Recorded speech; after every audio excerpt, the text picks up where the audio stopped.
Bakit pag nanay ka, sa'yo lagi ang balik? Ikaw lagi ang sinisisi, ikaw lagi ang mali.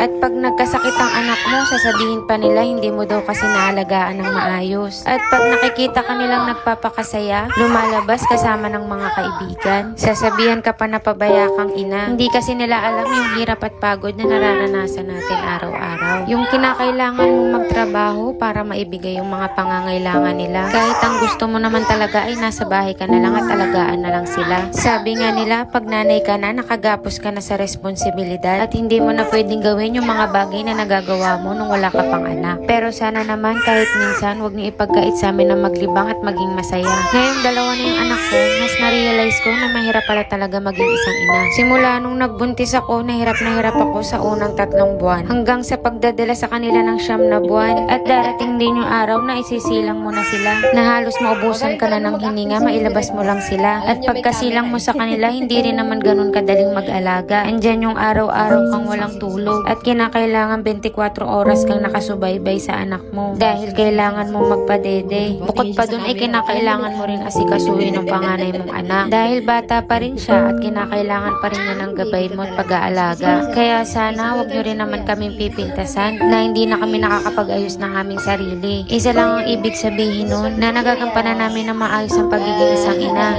na okay lang sa amin kahit napapabayaan na namin ang aming sarili. Maswerte na nga kami kung maisingit pa namin sa isang buong araw ang paliligo at pagsusuklay ng buhok. Pag naging nanay ka kasi, magiging selfless ka na at naiisip mo na lang ang kapakanan ng mga anak mo. Maswerte na rin tayo kung meron tayong mga asawa na naiintindihan ng mga pinagdadaanan natin. Yung na-appreciate lahat ng sakripisyo at pag-aalaga mo sa mga anak mo. Ngayon ko lang napagtanto na hindi pala natatapos ang pagiging nanay mo dun sa araw na isinilang mo sila. Dahil marami ka pang pagdadaanan na sakripisyo hanggang sa lumaki sila. Kaya sa mga lalaki kung makakapanood nito, kamustahin nyo rin ang mga asawa nyo at paminsan-minsan ay bigyan nyo sila ng oras para sa kanilang sarili. Dahil kaming mga nanay, tahimik lang kami at nahihirapan kaming umamin na nahihirapan din kami.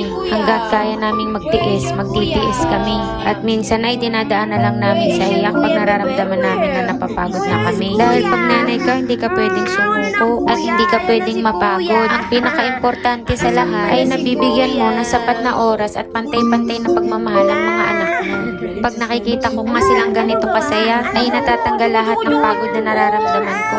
Siyempre, pag masaya sila, mas masaya ako. Ganito naman tayong mga nanay, di ba? Makita lang natin ang ngiti ng mga anak natin ay okay na tayo. Kaya saludo po ako sa lahat ng nanay, lalong-lalo na sa mga single mother. Dahil kung tayo nahihirapan, ay mas nahihirapan sila. At kung tayo nakakapagtiis, ay mas nagtitiis sila.